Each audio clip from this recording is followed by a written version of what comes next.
India after talks with British Prime Minister Keir Starmer, who is visiting currently and is in India now. Modi and Keir Starmer have held a delegation-level meeting in Mumbai. Prime Minister Modi has said that India-UK relations have seen significant progress, highlighting the historic trade agreement signed in July. Meanwhile, the British Prime Minister has announced that more British universities will open campuses in India supporting Vision 2035. Let's listen into what the British Prime Minister has said. The demand for the best quality higher education is very high. So I'm really pleased that we're announcing today that more British universities will be setting up campuses right here in India, making Britain India's leading international provider of higher education and delivering on our Vision 2035. Now for this discussion, we go back to Mark Sutherland. He's a geopolitical commentator, joins us live from London. Thank you very much, Mark, for staying with us. Now, so far, what do we know about these key objectives of British Prime Minister's trade mission to India, and how might this recently signed trade deal impact UK-India relations? Well, if you go on the UK government website, which I just have, because it's to talk about all this in regard to then getting universities to build more campuses in India. They're saying that for the UK, it brings in 50 million pounds. Well, we need far more than that with the state of the economy over here at the moment, especially when we're giving money away and our territory away in regard to the Chagos Islands. But I'll try not to be too cynical. The key is this, is that any relationship like this, and our relationship with India, is deeply important. You only have to traditionally go back to the ground floor of the Foreign Office in Charles Street in London and look at and awe at the marble and the history that's there in regard to our historical involvement within India. We have those links, we have those historical links, and that's good. However, the key, I think in India, you have a demand where you've got 40 million students in university. You would like that to grow to maybe 75 million of young people going to university. Education, of course, that's important. But what's more important is what people are actually learning within those education establishments. And there is an opportunity, as universities are then taking, to put on a campus that I don't know what the cost of those fees will be, because universities have made a heck of a lot of money over here through international students. In certain cases, that may have even kept them going. But it is about, and I would say this to dear India, look at the education standards.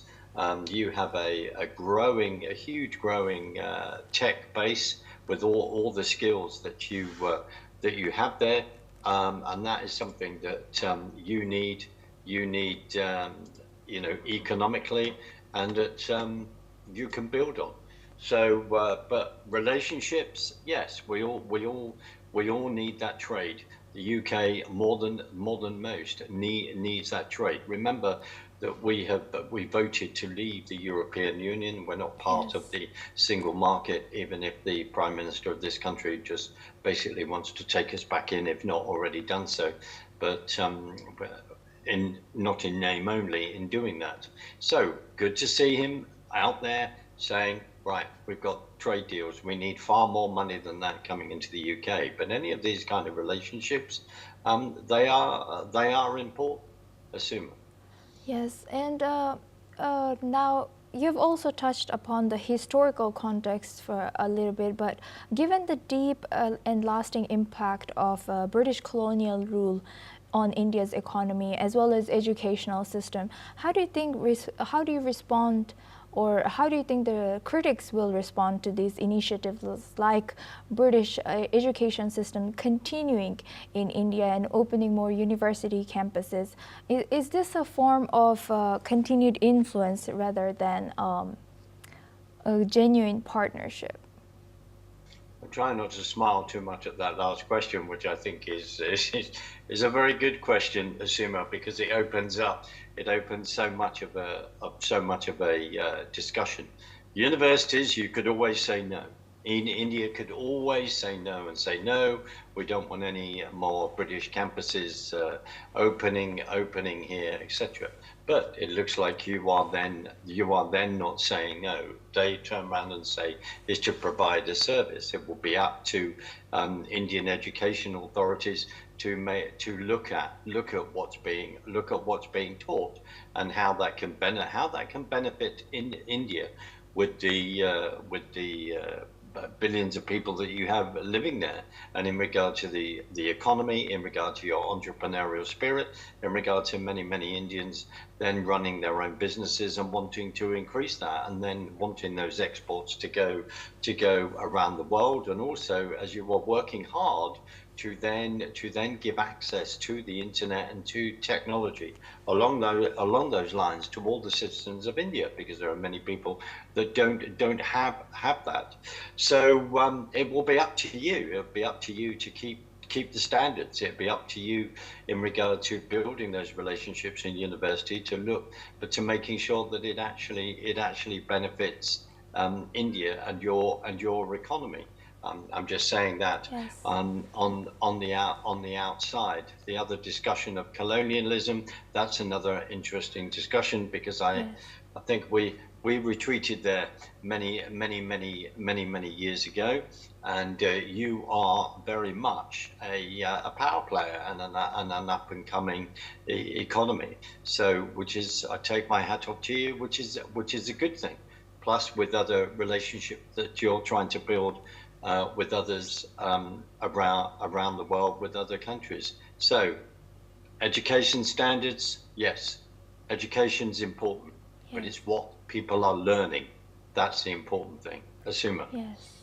Thank you. And Mark, why do you think, from what we know, that Keir Starmer has ruled out including a visa deal in this UK trade agreement with India? So do you think the reason behind could be the political pressures at home that may be influencing his restrictive stance on immigration and visa policy? Yes, I would say that yes, I think he's doing that. But personally, while you're worried about that, and it's easier to have a control on visas, then he should be turning around and looking at all the illegal immigration that's coming on over small boats over the channel.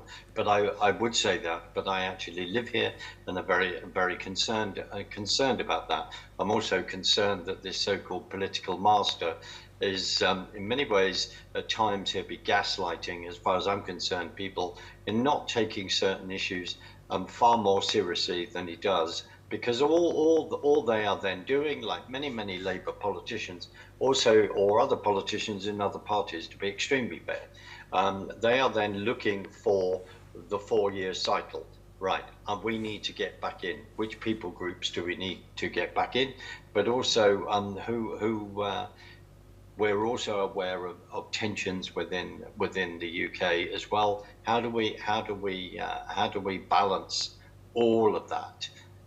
There is a lot in the air on that, Asuma, but you ask a very important question. It'd be very interesting to see how that develops as well. Like with all countries, at times they are then that's why countries call it the brain drain. They're then importing people in that they feel could help their economy to grow. Yes. Well, in regard to the UK, needs to have a very serious question in itself with the amount of people that are coming in illegally. Are they actually helping the economy of this country, and also legally as well?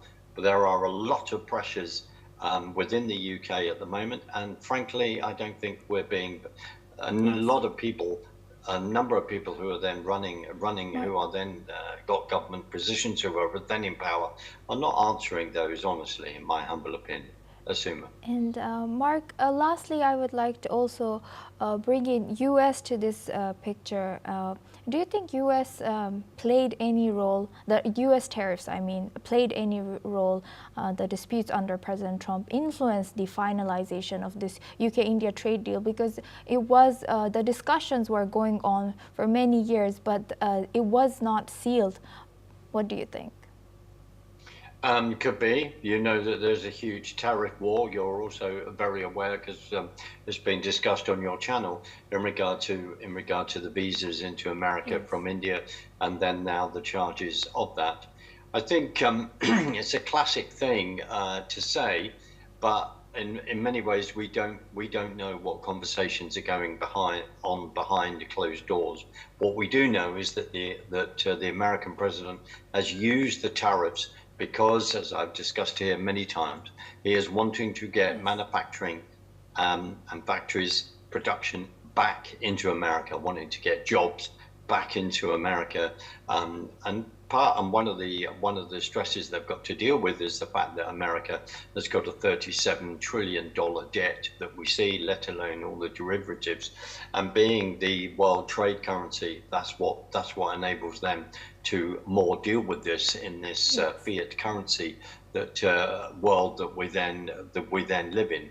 But yes, I think definitely the tariffs, this trade debate, war that some people would say, have had an influence in all countries who are making these decisions. We only have to look at the tariffs that the European has then put on our steel manufacturing as well. So there is a lot at play here. Yes, Assume. indeed. Thank you very much, Mark, for joining us and sharing that insight throughout our news. Thank you.